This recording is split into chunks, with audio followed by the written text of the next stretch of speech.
Pour ma part, je suis très fière, très contente d'être ici et de participer à la réécriture de mon pays. Parce que c'est une réécriture.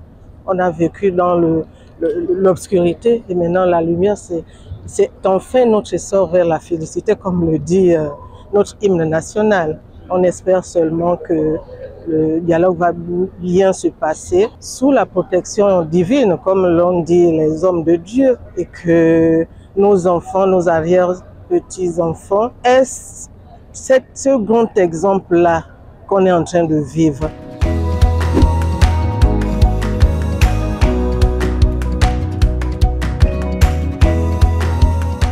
J'ai vraiment eu des frissons.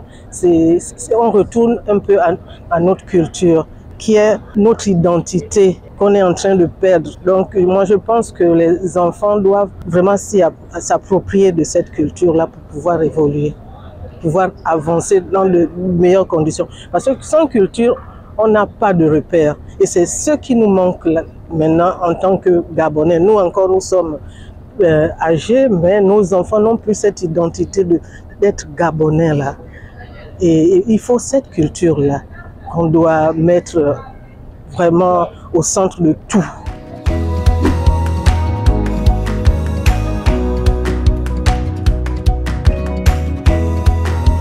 On a été plus ou moins édifiés parce que beaucoup de personnes sont venues ici sans trop savoir ce qui devait se passer. Et là, on est fixé sur le déroulement de l'organisation de ce dialogue. Et au sortir de là, quand on aura nos kits, on saura plus ce qu'on devrait faire pour que tous les Gabonais se reconnaissent. Voilà, c'est ce que je peux dire. Le déroulement s'est bien passé. On a bien commencé. J'espère qu'il va bien se terminer.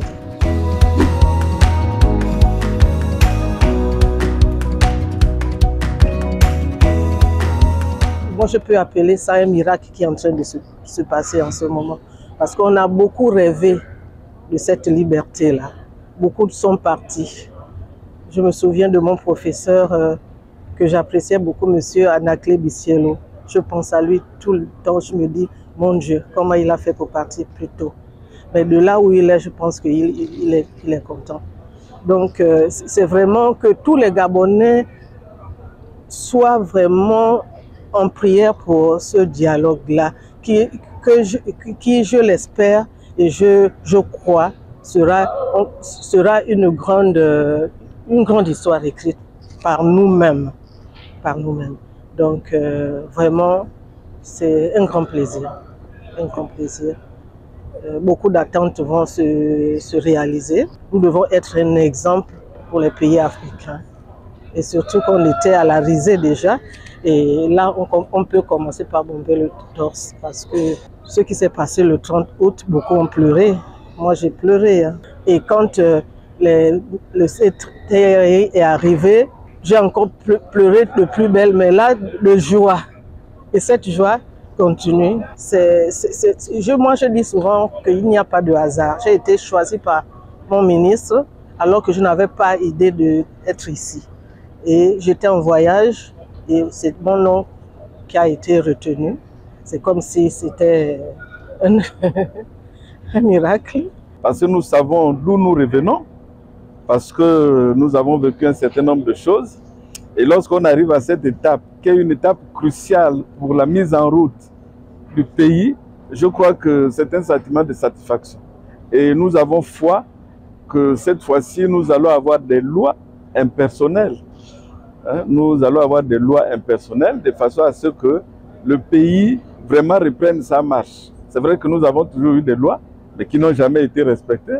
Mais cette fois-ci, nous estimons que les mécanismes vont être mis en place pour que finalement, les lois comptent dans ce pays. Donc c'est un sentiment de joie.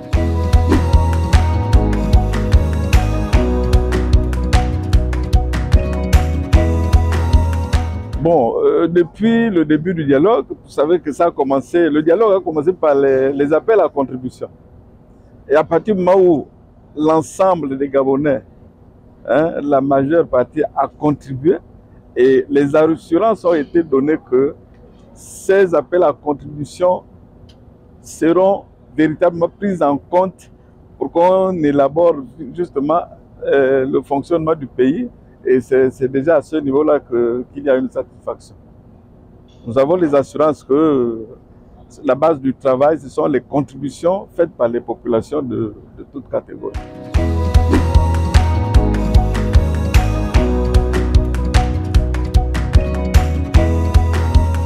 Bon, les personnes ressources sont chargées d'apporter leur expertise sur les thèmes qui sont débattus.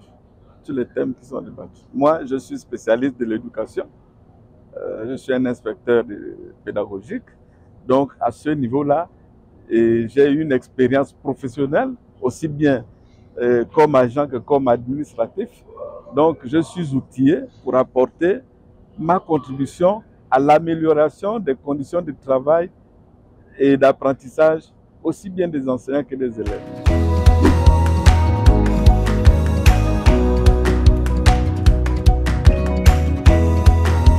D'abord, l'amélioration des infrastructures, la répartition parcimonieuse des ressources humaines, parce que vous savez, les déficits que nous constatons aujourd'hui sont liés aussi à des petites faiblesses dans les répartitions des enseignants.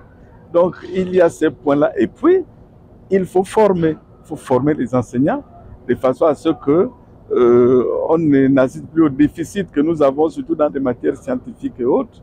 Et même au niveau des infrastructures, il faut aussi les améliorer, il faut les revoir parce qu'aujourd'hui, il y a des écoles ou des lycées qui sont vraiment dans un état de développement vraiment avancé.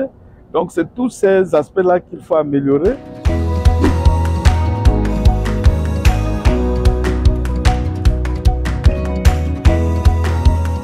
Bon, mais les apprenants attendent qu'on lui offre un enseignant, qu'on lui offre une salle de classe convenable, que les problèmes de transport soient réglés, que les problèmes de sécurité aussi soient assurés.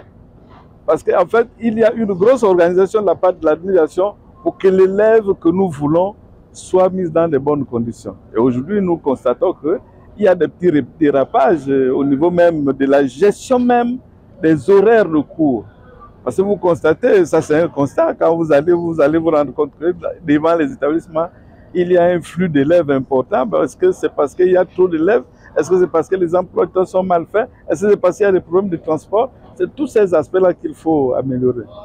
Vraiment, il faut qu'on prenne en compte tous ces aspects-là pour que l'élève soit mis dans de bonnes conditions. Et s'il est mis dans de bonnes conditions, les performances suivront.